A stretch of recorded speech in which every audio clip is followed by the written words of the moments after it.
Hello everybody and happy Monday! This is Miss Erin from the Cumming branch at the Forsyth County Public Library, and I'm going to be showing you guys today some cool crafts that you can do with white cloth masks. We're going to be tie-dyeing, adding decals, and all kinds of stuff.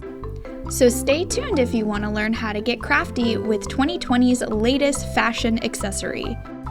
If you registered for this exciting event, you will have gotten these three things in your bag: a cloth mask, a decal with a cute little book on it, and parchment paper. If you want to add this decal, first you're going to need to flatten your mask out. You'll want to iron it before you start so that it's nice and flat and the decal applies evenly.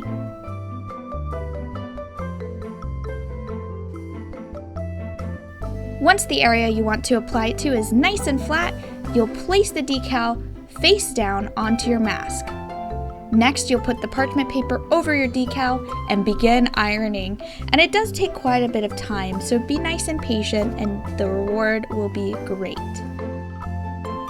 You can check your decal periodically to make sure it has applied by lifting it very gently. And I'm not gonna lie y'all, this part is very satisfying to peel your decal off and reveal the cute little book underneath. I recommend adding your decal after you've tie-dyed your mask. Alright my friends, we're going to move on to the tie-dye portion of this video, and let me tell y'all, it is very messy, so I recommend putting on an old t-shirt and making sure you have rubber gloves and something to protect the surface that you're working on. In your kit you will have also received some rubber bands, again your white cloth mask, and you'll want to grab a plastic bag, like a Ziploc bag or a Kroger bag, to put your mask in after you've dyed it to make sure everything in your house stays nice and safe and doesn't get fabric dye on it. I picked up this fabric dye for less than $5 at Kroger, but you can make it at home using food coloring and half a cup of water. And now that you have all your supplies, it is time to put your gloves on and get started. The first tie-dyeing method is going to be this half and half mask. I thought this would be perfect if you want to tie-dye and add a decal. The first thing we're going to do is fold our mask in half, making the parts that go around your ears touch, and then we're going to fold it in half once more.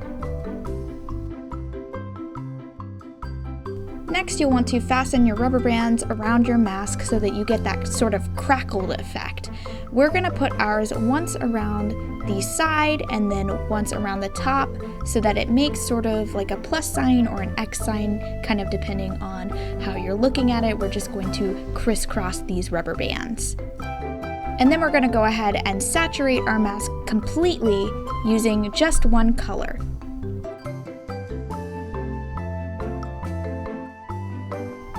And this is what it should look like when you are through. Our next tie-dyeing method is the spiral multicolor method. So if you want to use more than one color, you should follow these steps. Pinch the center of your mask and twist the mask around itself in a circle.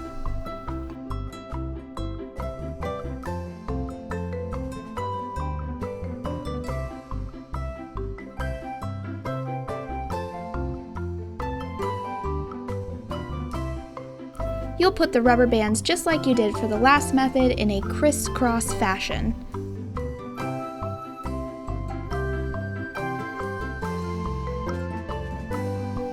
You should have 4 sections of your mask now, and each section will get a different color. So the top right will color purple, and the bottom right purple, top left pink, and the bottom left pink. To be more precise, you'll want to use the eyedropper that came in your kit. And this is the finished look. To set your design, be sure to wash it by itself. I washed mine in the sink with dish soap and then put it in the dryer so that the ink sets and does not bleed when you wash it again. And the final method of tie-dyeing at home that I'm going to be showing you guys is using permanent marker and rubbing alcohol to make the ink bleed, and it gives you a beautiful tie-dye effect. You can draw different shapes and designs. I just put a few dots here, and we're going to use the eyedropper that came in our kit to drop some rubbing alcohol and give it that tie-dye effect.